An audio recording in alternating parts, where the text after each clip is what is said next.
수업 시간에는 베셀 함수의 직교성에 대해서 공부를 하겠습니다.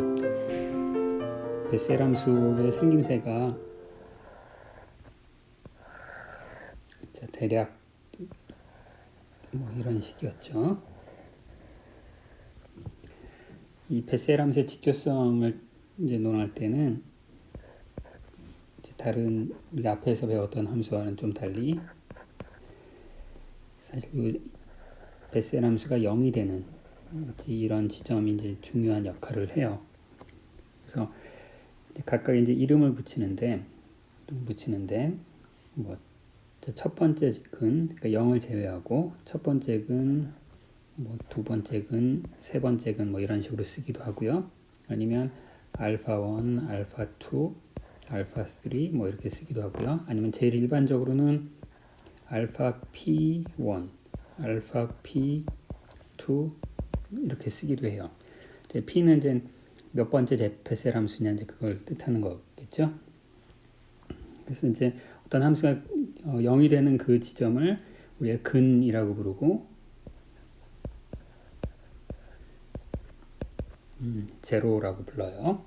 함수가 0이 되는 곳, 그것도 그 근이 이제 영어로 제로라고 부르기도 해요. 그러면 이제 함수의 직교성이라는 것은 어떤 두 개의 함수를 곱했을 때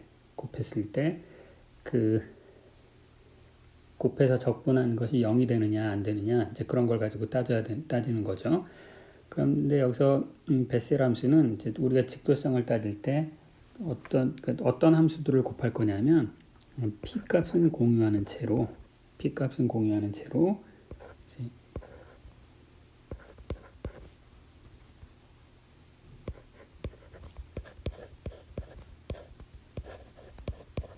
요 x 자리에 이것이 이제 알파, 그다음에 요 베타가 뭐냐면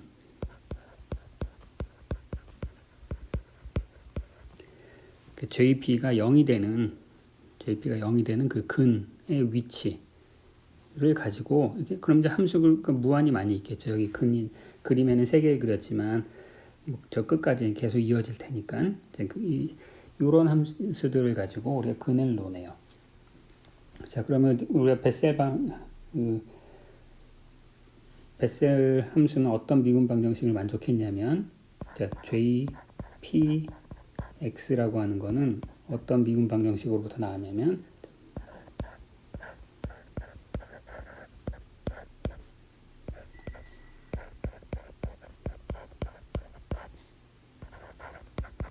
자, 이런 미분 방정식으로부터 나왔죠. 이건 이제 앞에 정의를 보시면 되고, 근데 베셀 함수의 이제 대칭성에 대해서 말씀을 드리면서 베셀 함수 자리에 x 자리에 어떤 다른 수를 집어넣는 것도 금방 그것에 해당되는 미분 방정식을 만들 수 있다고 말씀드렸어요. 그래서 내가 베셀 함수에다가 알파 x 자리에 알파 x를 집어넣은 이게 답이 되려면 스케일 변화만 하면 된다고 했었고, 이 앞에 항은 스케일의 이제 인베리언트한 파트였고, 이렇게 되겠죠. 마찬가지로 이제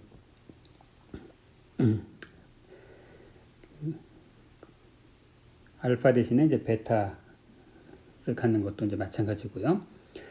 자, 그래서 이제 이 노테이션이 이제 복잡해지니까 이제 교과서 노테이션을 이제 따라갈게요. 자, 요것을 내가 이제 u라고 부를 거고요. 내가 얘를 v라는 함수라고 부를게요. 자, u하고 이제 v가 만족하는 미분 방정식을 써볼까요?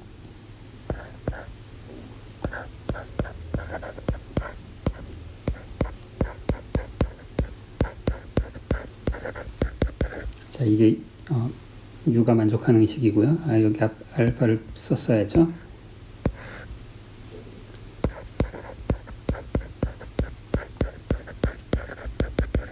그 다음에 v가 만족하는 것.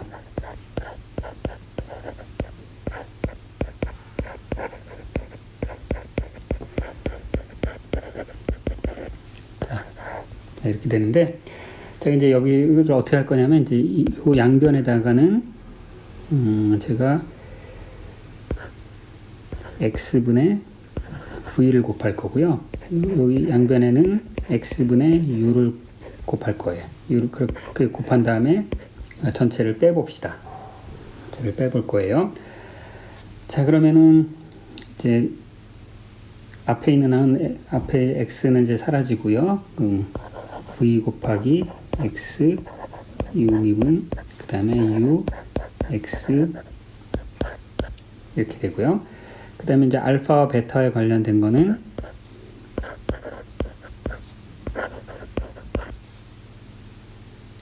이게 어떻게 되냐면은 x u v가 되고요. 그 다음에 p와 관련된 부분은 전부 다 x분의 p 제곱이 있고 uv 빼기 uv니까 걔는 이제 무시 캔슬돼서 없어지는 거죠. p에 관련된 항들은. 자, 이제 이렇게 되는데 이 중에서 이 부분은 또 제가 이렇게 쓸 수가 있겠네요. 얘는 x v u 미분 빼기 x u v 미분 이거의 미분 이렇게 쓸 수가 있어요.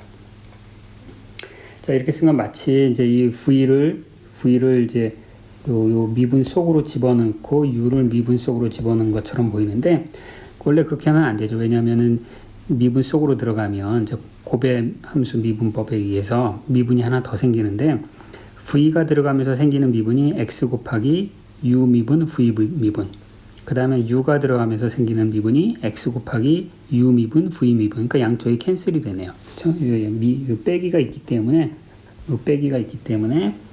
이 v하고 u를 각각의 괄호 속으로 집어넣어도 되는 거예요. 그렇죠? 자, 이래 놓고 이 양변을 내가 0서부터 1까지 적분을 해 봅시다. 자, 베셀 함수는 여러모로 이제 독특해요. 자, 그러면 적분을 해보면 여기 전체 미분한 것을 적분을 했으니까 얘는 뭐가 되는 거냐면 x v u 미분 x u v 미분에 전체에다가 여기다 0에서 0과 1을 대입하면 되는 거고요. 그 다음에 뒤에 것은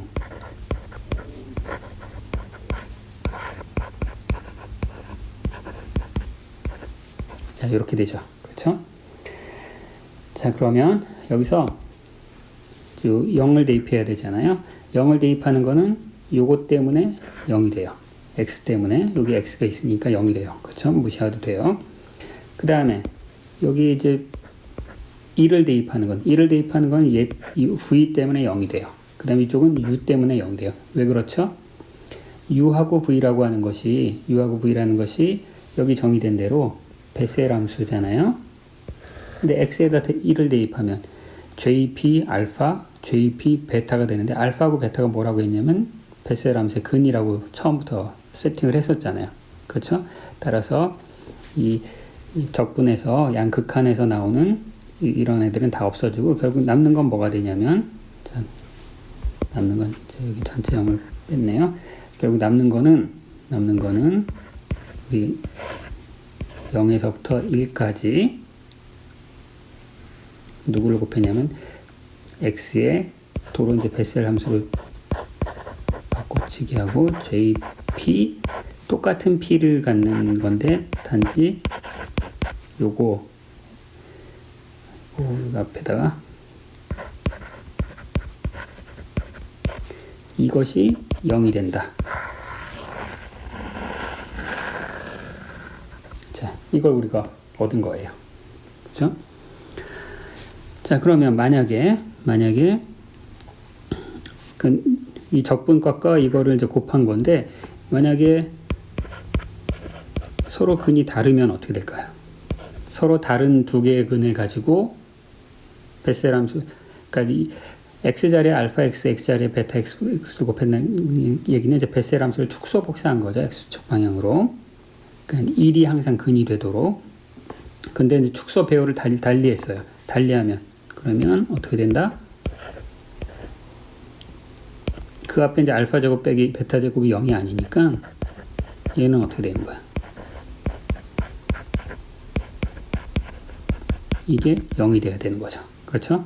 그래서 이제 베셀 함수의 오소거널리티는 좀 특이해요. 어떤 면을 특이하냐면 앞에서는 이제 그 함수의 인덱스를 가지고 했었는데 여기서는 함수의 인덱스는 그대로인 채 여기 있는 어떤 근을 통해서 만들어낸 함수의 직교성이고요. 또 다른 특징은 뭐냐면 앞에서는 그냥 두 개의 함수에 곱한 것을 적분하면 됐었는데 여기서는 그게 아니죠. 여기는 그게 아니라 누구를 곱해야 돼? x까지 곱해서 그래야만 직교성이 되는 거죠. 그렇죠? 처음 보시면 이제 굉장히 야, 이거 좀 너무 이상하다 그런 느낌이 들 텐데 제가 이제 어떤 함수의 미분 방정식의 해로부터 만들어지는 그런 함수의 직교성은 무엇으로부터 이해할 수 있다고 했냐면 미분 방정식의 구조로부터 이해할 수 있다라고 제가 말씀드렸어요.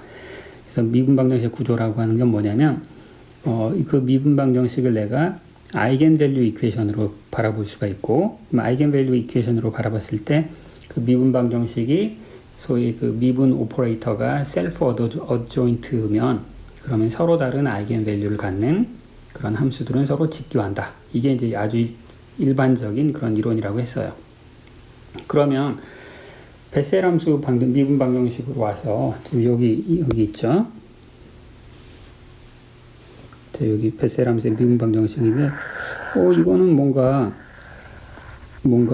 요 p라고 하는 게 아이겐밸류처럼 보이잖아요. 나머지는 함수를 뭐 곱하고 미분하고 어쩌고 저쩌고 하는 건데 그 p 제곱 y만 그냥 함수에 비례하는 상수니까 이 p 제곱이라는 게 아이겐밸류처럼 보이는데 그럼 jp하고 jq 얘네들 사이의 직교성을 생각할 수 없을까? 뭐 그런 걸 생각해 볼 수 있겠죠.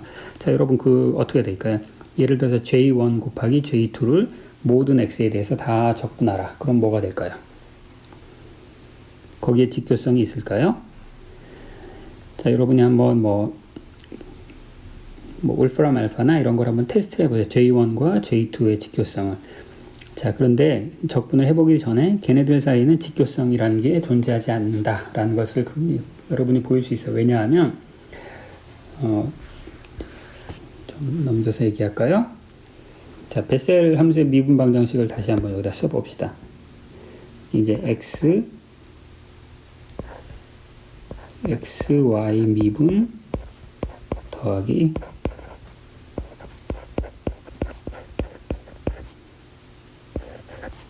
자, 이게 베셀 미분 방정식인데 내가 좀 전에 한 건 뭐냐면 이 미분 방정식을 어떤 미분 오퍼레이터에다가 함수를 대입한 것이 p제곱 y니까 이게 아이겐밸류 방정식 아닌가?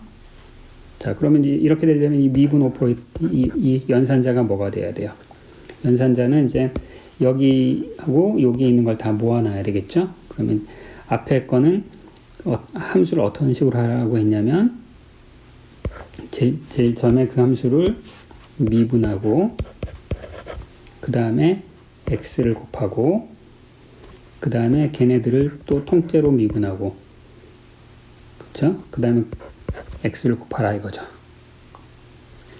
그 다음에 뒤에 거는 그 함수에다가 알파 제곱 곱하기 x 제곱을 하시오. 이게 이제 베셀 함수의 오퍼레이터예요. 자, 만약에 이 오퍼레이터가 셀프 어조인트 하다면 그러면은 이것은 이제 서로 다른 p를 갖는 그런 것이 직교한다. 이게 일반적인 특성이라고 했는데 이게 셀프 어조인트인지 이제 확인하는 방법은 자, 제가 이제 셀프 어조인트 확인하는 건 이제 여러분께 잘 설명을 드리진 않았지만 이거 행렬처럼 비슷하게 생각하시면 돼요. 어떤 오퍼레이터의 어조인트는 그냥 순서를 다 바꿔야 돼. 순서를 다 바꿔. 자, 지금 미분 x 곱하기 미분 x인데 이거 순서를 다 바꾸는 거예요. 그럼 제일 처음에 x를 곱하고 그 다음에 미분 그 다음에 미분은 셀프 어조인트 할 때는 항상 마이너스 4가 붙고요. 자, 이건 여러분들이 한번 추측을 해보세요. 왜 마이너스 붙을까? 그 다음에 x 곱하고 그 다음에 이제 뒤에 거는 그대로. 그래서 요 부호는 이제 서로 캔슬 되는데 이게 둘이 같아야 달라요? 두 연산자가 서로 다르네요. 그렇죠? 미분 곱하기 미분 곱하기 하는 거하고 곱하기 미분 곱하기 미분 하는 건 서로 다르잖아요. 따라서 내가 베셀 미분 방정식을 이렇게 바라볼 수는 있는데 그때 L이라는 오퍼레이터는 아쉽게도 허미션 오퍼레이터가 되지가 않아서 그 P라고 하는 것이 저런 오퍼레이터의 아이겐 밸류가 되긴 하지만 그렇다고 해서 이제 직교성을 보장하지는 않는 거예요. 그러면 여러분들이 이제 조금 더 이제 고차원적으로 한번 확장을 해보면 이런 걸 한번 생각해 볼 수가 있겠죠. 지금 베셀 함수의 직교성은 어떻게 성립한다고 말씀드렸냐면은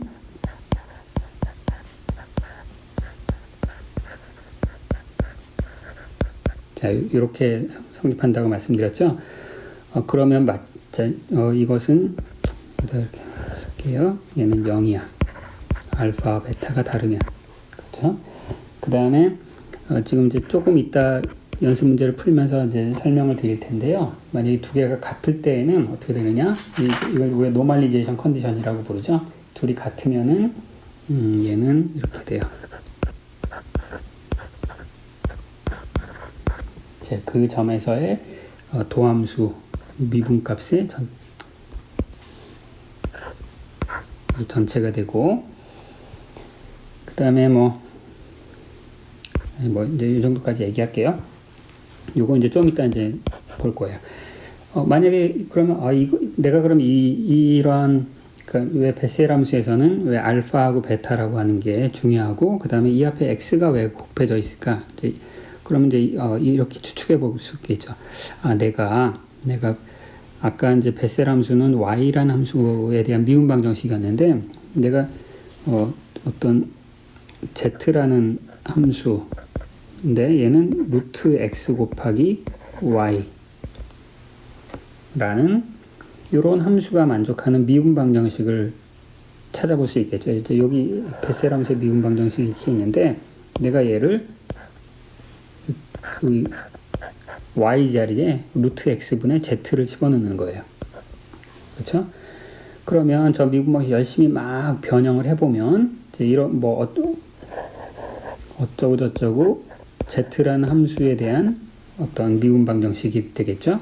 자, 이게 과연 만약에 이렇게 써지면 어떻게 된다는 얘기예요.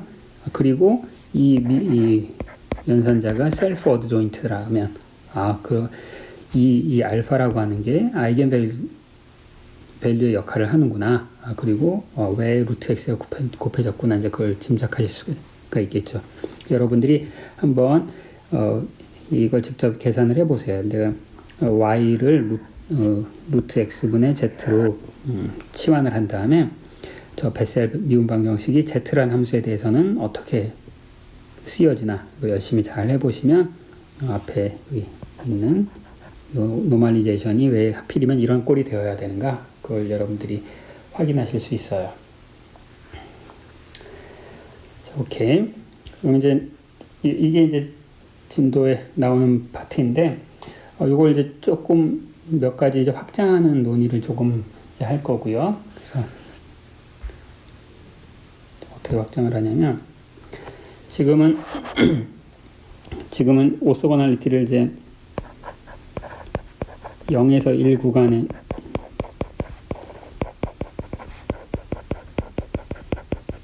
직교성을 따졌는데 이게 아니라 그냥 내가 0에서부터 A까지 임의의 A 구간에서 직교성으로 바꾸고 싶으면 어떻게 하면 될까요?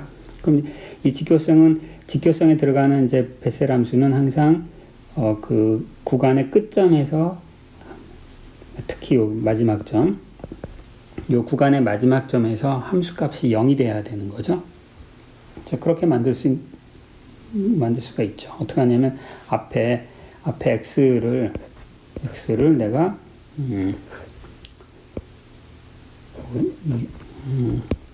t라고 치환할까요? t 나누기 a로 치환을 하면 그럼 x가 1에서 함수값이 0이 됐으면 t라는 변수는 전부 a에서 0이 되잖아요. 그래서 이제 이렇게 변수 변화를 하면 돼요. 책의 노테이션과 똑같이 하려면 이걸 r로 해야 되겠네요. 자, 이거 r로 하면 그러면 그 직교성이 뭐가 되냐면 0에서부터 a까지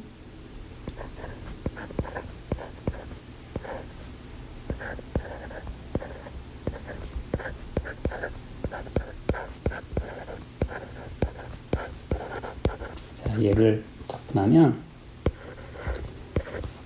알파 베타가 서로 다르면 0, 알파 베타가 서로 같으면 2분의 a 제곱 j 프라임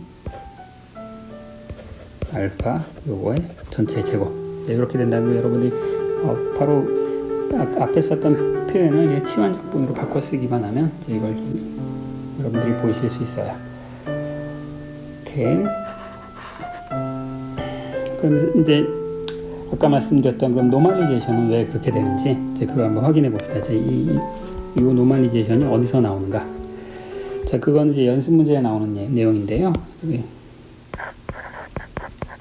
연습 문제의 노멀리제이션을 찾아보십시오. 자, 이게 왜 0에서부터 1까지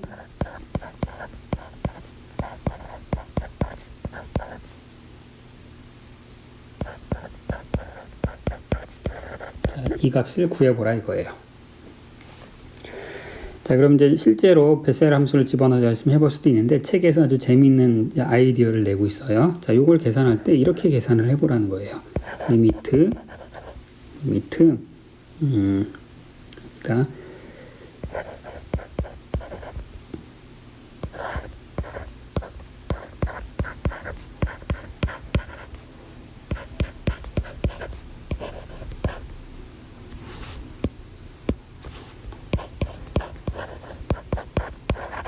자, 이렇게 할 수 있겠죠. 근데 여기서 이제 베타라고 하는 것은 이제 알파 근처로 극한을 보내는 건데, 중요한 거는 요 알파는 근이지만, 얘는 근이지만, 요 베타는 근이 아닌 거죠. 그렇죠? 근이 아니에요. 그러면 우리가 앞에서 썼던 그 표현식을 잘 어디까지 가야 되나? 자, 여기까지 가셔야 돼요. 여기를 이거는 이제 여기까지 가서 곰곰이 잘 이제 한번 생각해 보면, 여기서는 아직까지는 알파 베타가 근인지 아닌지는 아무 상관없는데, 근인지 아닌지가 중요해지는 건 언제냐면 요걸 대입할 때, 1을 대입할 때예요.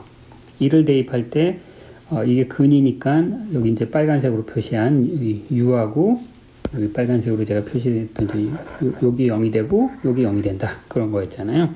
그런데 베타가 근이 아니었으면 다 사라지는데 여기가 살아남네요. 여기가 베타가 근이 아니기 때문에 이게 0이 될 이유가 없잖아요. 그렇죠? 그래서 만약에 베타가 근이 아니면 이제 요 항이 하나 살아남는 거예요. 요 항이 하나 살아남고, 요건 내가 계산하고 싶은 적분값이고, 요것을 이제 이항시켜서 분모를 이렇게 딱 내려보내면 기가 막히게 교과서에 나온 이제 그 식이 나오는 거죠.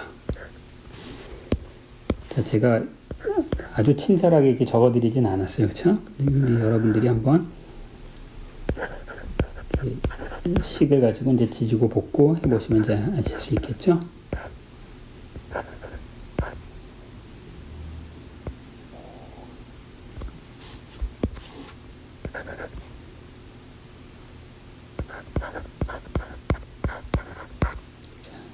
이게 있어요.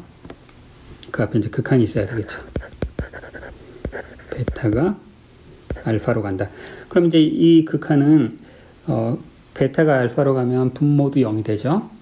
분자도 0이 되네요. 왜냐면 JP 베타가 0이니까. 따라서 0분의 0이니까 우리가 이런 거 계산할 때 간단하게 하려면 이제 로피탈의 정리를 쓰면 되겠죠. 이제 중요한 게 베타가 지금 극한을 취해주는 거니까 분모를 베타로 미분하고, 그러면 이제 2베타죠. 2베타인데 내가 이 베타에 알파를 대입하고, 자, 분자는 JP 베타가 있으니까 걔만 미분해야 되는 거예요.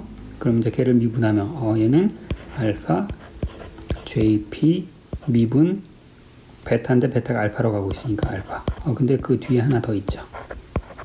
자, 이렇게 돼서 이게 바로, 그럼 이제 알파는 서로 캔슬되고, 그래서 이게 바로 책에 나온 그 식이 되는 거죠. 자, 신기하시죠? 신기하죠? 자, 또 이제 살펴볼 게 몇 가지 이제 연산을 해보는 게 있는데 여러분들이 한번 연습 문제 2번은 여러분들이 직접 한번 해보세요. 여러분들이 직접 한번 해보시고 그리고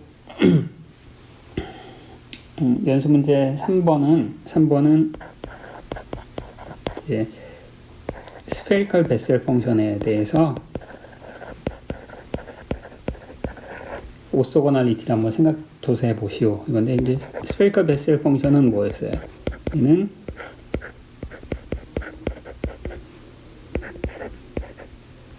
얘는 그 half 인티저에서의 베셀 펑션이었잖아요. 그럼 내가 J에 대한 다 아니까 뭐 스페리컬 베셀 펑션도 이제 다 할 수 있는 거죠. 그리고 중요한 건 베셀 펑션이나 스페리컬 베셀 펑션이나 이제 루트는 똑같은 거죠. J가 대문자 J가 0이면 소문자 J도 0이니까요. 그렇죠? 그러면 자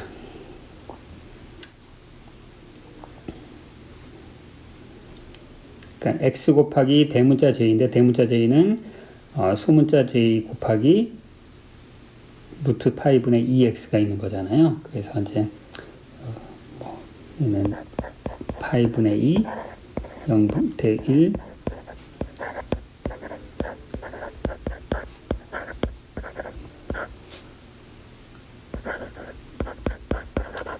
자, 이것이 이제 스페리컬 베셀 펑션의 오소고널리티에 관한 식이고 특별히 왜 이걸 말씀드리는 이유는 스페리컬 베셀 펑션이 이제 양자역학에서 중요한 역할을 한다고 했잖아요. 그래서 나중에 혹시 양자역학 배우실 때 이걸 기억하시면 되고 그 다음에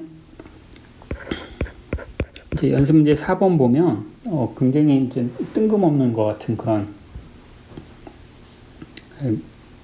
문제가 나오는데 한번 봅시다.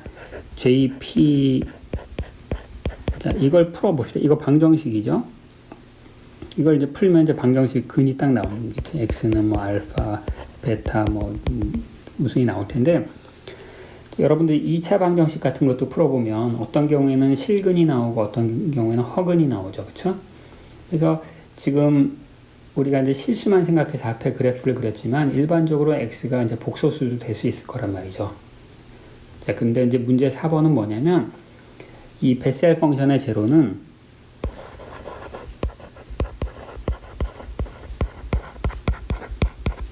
이거 다 구해놨다고 쳐봐요. 무한히 많을 텐데 이것들이 전부 다 실수이다. 자, 이런 주장을 하고 있어요. 이것을 증명하래요. 자, 이런 건 여러분들 수학에서 많이 나오는 거죠. 무엇을 증명하시오. 모든 뭐에 대해서 보통 이런 수학적인 명제는 증명하기가 굉장히 어려운데 지금 우리가 좀 전에 했던 거 가지고 이걸 증명을 할 수 있어요. 그래서 한번 따라가 봅시다. 자, 일단 자, 베셀 함수는 우리가 인피니트 시리즈로 다 표현을 했는데 그 앞에 이 시리즈 앞에 개수들이 전부 실수죠. 그렇죠? 우리가 일반항을 구했단 말이에요. 그렇죠? 따라서 만약에 어떤 복소수 근이 있으면 그것의 켤레 복소수도 근이 되겠죠. 그렇죠? 자, 내가 한 페이지 넘어가지 않기 위해서는 써봅시다. 그러니까 무슨 얘기냐면 JP의 어떤 알파가 0이란 걸 알았어요. 그러면 반드시 JP의 그 알파의 켤레 복소수를 대입한 것도 0이 되어야 된단 말이에요. 왜냐? 베셀 함수의 모든 테일러 시리즈 앞에 개수가 실수니까. 그렇죠? 자, 그러면 이제 가정을 하는 거예요. 만약 복소수 근이 존재한다 라고 가정을 할게요. 복소수 근이 존재하면 그럼 내가 이제 이걸 생각하는 거죠. 내가 0에서부터 1까지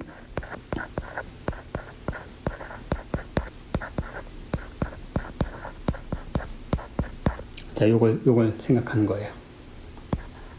자, 얘는 오소고널리티에 따라서 얘는 반드시 0이죠. 그렇죠? 얘는 왜냐하면 가정을 하는 거야. 이게 얘가 복소수라고 가정을 하는 거예요. 자, 그러면 복소수니까 알파하고 알파 스타는 서로 다르죠? 그러면 오소고널리티에서 얘는 0이야. 0이 되어야 돼요. 그런데 금방 모순이 생기네요. 어떤 모순이냐? 자, 요 값과 요 값은 서로 켤레 복소수가 되네요.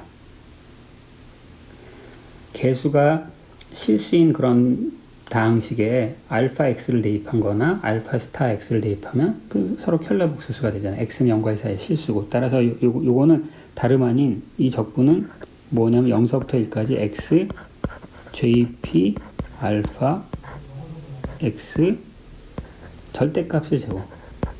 그럼 이 적분되는 양은 음수가 하나도 없죠. x는 0부터 1 사이고, 그 다음에 어떤 복소수의 절대값의 제곱은 항상 0이 아니고 음수가 될 수가 없잖아요. 근데 이걸 다 적분한 게 0이래. 그러기 위해서는 음이 아닌 걸 다 더했을 때 이게 다 더해봤더니 0이 되려면 이 괄호 속이 전체가 다 0이 되는 수밖에 없으니까 이게 다 0이 되는 거지. 그렇죠? 따라서 이런 일은 있을 수가 없죠. 함수 값이 존재하는데 어떻게 다 함수가 다 0이에요. 그렇죠? JP라는 함수는 0이 아니잖아요. 따라서 복소수 근이 존재한다라는 가정이 이제 틀린 가정이 되는 거고, 따라서 베셀 펑션의 모든 근은 실수다 라는 것을 엄청난 이제 수학적인 정리를 우리가 증명을 했네요.